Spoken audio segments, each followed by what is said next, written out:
This video was made possible by Brilliant, a math and science problem-solving website that helps you stop procrastinating by making learning fun. Let's be honest, you're probably procrastinating while watching this video. And because of this, I'm going to keep this as practical and concise as possible. In life, you're often deciding whether to approach or avoid something. You're always making a journey towards something or away from something. When you avoid a task, it's called task aversion or procrastination. In an eye-opening study performed by Alan Blunt and Timothy Pitchell, it was found that the reason for task aversion changes based on where we are in a project. In the early planning stages, aversion is often due to a lack of personal meaning. In the action-oriented stages, aversion is often due to a lack of structure. Let's reuse the journey analogy and assume that you want to go somewhere. Is the final destination worth going to? Does it matter to you if you make it there? If it does, this is a personally meaningful goal. Now, how prepared are you for the journey? Do you have a plan for getting there? Do you know which obstacles you might encounter? Do you know how you'll overcome them? This is the kind of structure you need to avoid procrastination. The first thing you want to do is to pick a treasure worth pursuing, the Holy Grail. The Holy Grail looks unique to each individual based on their biological and environmental factors. It's a treasure that is personally meaningful and worth pursuing. But we don't live life in isolation. We're embedded inside an environment or a culture, and because of this, we can construct a spectrum of action. Actions that we only do for ourselves, and actions that we only do for others. Holy Grails occupy that unique and beautiful gray area between the two extremes.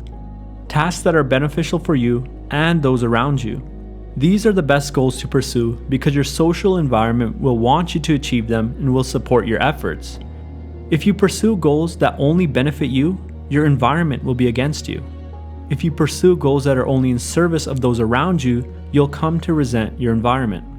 Finding the right goal, the Holy Grail, requires some deep thought. Sometimes you need to adjust what you're seeking or the way you think about a goal. Other times, you need to change the people around you. In the end, you need to pursue something that is meaningful to you and worth pursuing for yourself and the people around you. The next step is to set up a plan for getting to the Holy Grail.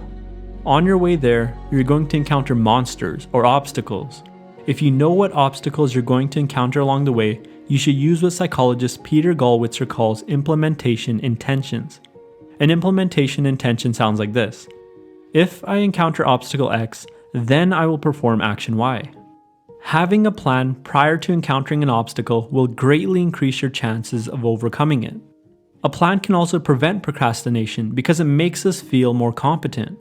When we know we can achieve an outcome or we know we have a good shot, we rarely procrastinate. The journey to the Holy Grail is often long and arduous. It can often seem so distant in time and space that it's hard to generate any motivational feeling towards it. In order to generate these feelings, you need to chart the path towards it. In other words, you need to take that abstract reward and imbue its meaning into your daily life. You can do this by taking the large goal of obtaining the Grail and breaking it down into the smallest possible goals that you're willing to pursue. Always take on just as much of the journey as you're willing to bear. For some of you, that may mean 15 minutes of work, and for others, a full day. Break the goal down all the way until you actually feel like doing one of the sub-goals. Making a long journey requires getting to know yourself better. How long can you work in one session before you get tired? 15 minutes? 1 hour? How many sessions can you work in a day that you can sustain across weeks, months, and years? This kind of knowledge will take a lot of experimentation and self-monitoring on your part. Continue to build upon your efforts each day, always breaking down the big goal as much as necessary to start working.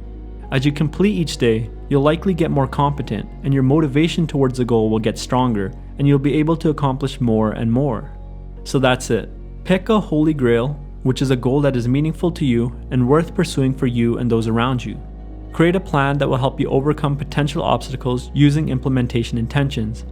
And then start by taking the smallest possible step that you can and build upon that step each day.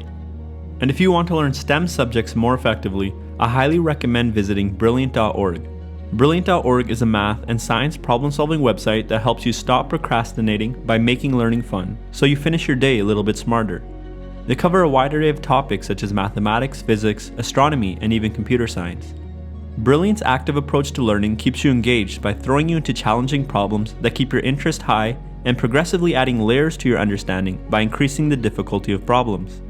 To develop and apply your current skill set, just go to www.brilliant.org/freedomandthought or click the link in the description below and you can sign up for free. As a bonus for those who are ready to push themselves further, the first 200 people will be hooked up with 20% off the annual subscription. As always, thanks for watching, and I'll see you next time.